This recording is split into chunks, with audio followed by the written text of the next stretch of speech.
Many people know that in 1945, during the final months of the Third Reich's agony, Hitler sent everyone to slaughter.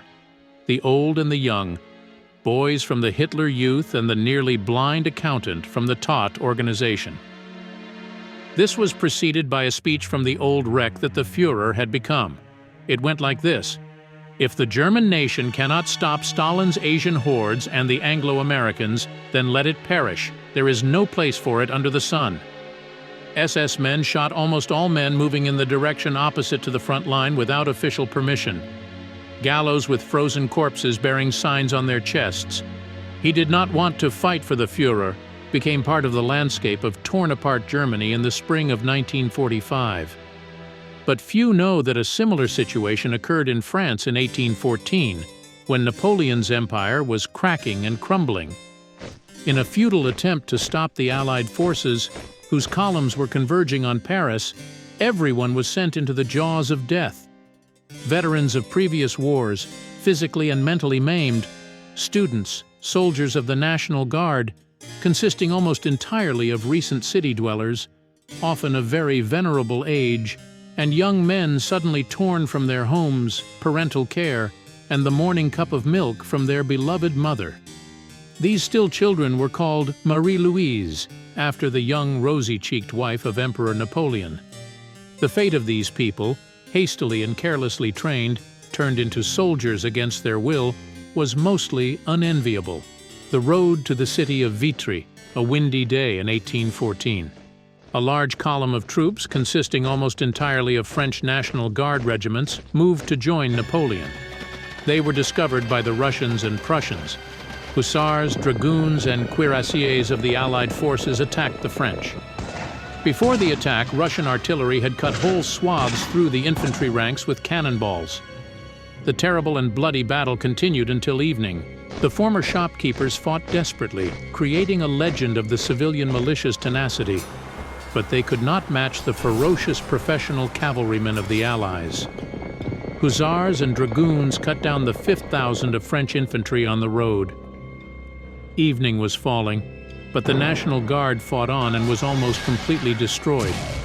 A white flag was raised by the French when there was no one left to fight. But it was either not seen or ignored by the Allied soldiers, who finished off the wounded National Guardsmen. From the memoirs of a Russian participant, Count Muravyov. In a minute, the column of soldiers lay defeated on the road as it had moved. People lay in heaps, over which our riders rode and trampled them. And here is Paris, April 1814. The commandant of Paris, Marshal Mortier, handed out rifles and cartridges to the students of the Polytechnic School, 16 and 17-year-old boys. The admonition was, "Die with honor for the glory of the great emperor." On the then outskirts of Paris, Belleville, the students met the advancing Prussian troops.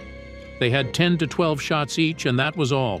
Some tried to run away, but few succeeded. And the students, still boys, instead of a cheerful student life, received one common cold grave. After Napoleon's return to France from the Russian campaign, the empire frantically began to prepare new soldiers for the emperor.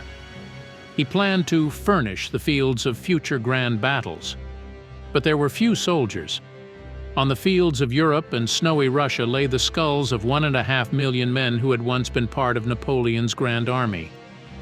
Then, across the cities and villages of beautiful France, teams of soldiers with provincial military commissioners began to roam. Village boys, in fear, chopped off their fingers and pulled out their teeth with blacksmith tongs, as such people were not taken into the army. 13 and 14-year-old boys began to be drafted.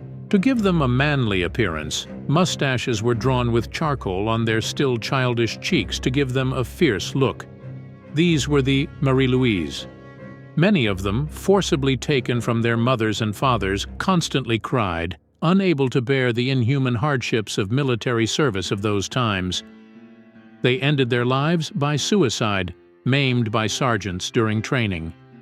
The uncomfortable uniform shoes, which did not differentiate between the left and right foot, rubbed their feet to unhealable wounds. The heavy muskets, weighing 5 kilograms, and the huge soldiers' packs turned them into cripples on long marches. They simply fell out of formation, sat by the roadside exhausted, and refused to go any further. These were mercilessly shot. In encounters with such soldiers, for instance, with Russian Cossacks or Bavarian infantry, only those who managed to hide survived. The ruthless statistics state that out of 200,000 such boys called up to Napoleon's army in 1813 to 1814, by 1816, only 1 in 4 was still alive. It was an indescribably sad time for France and Europe. The collapse of the empire was both terrible and pitiful. Teams of soldiers sent to search for deserters shot any Frenchman who aroused their suspicion or simply happened to be in the wrong place at the wrong time. The population responded with hatred. They welcomed the Allied forces as their liberators from the tyrant Napoleon. This hardly fits with the myth of the prosperity and greatness of France under the scepter of the great emperor, a myth that formed much later and in which we believe today. This is an unexpected historical parallel between the last months of Napoleon's France and the last days of Hitler's Germany.